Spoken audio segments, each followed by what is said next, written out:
بسم الله والصلاة والسلام على أشرف المرسلين محمد بن عبد الله الصادق الأمين، ثم ما بعد. فائدة مفيدة جدا للسعال، تسكر السعال بوقته.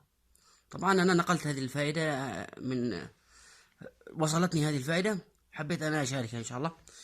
هذا الإصبع من هذا المكان، أيضا هذا المكان، العظمة هذه الطويلة، هذا المكان، عملية تدليك كذا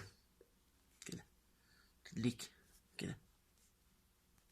كذا للسعال بثانية تقريبا أو بأقل من أو بدقيقة، على طول تدليك كذا، تدليك على طول، يخف السعال وينتهي أيضا وبأسرع وقت بإذن الله عز وجل. وهذه طريقة مجربة جدا جدا جدا. انشروا، بارك الله فيكم.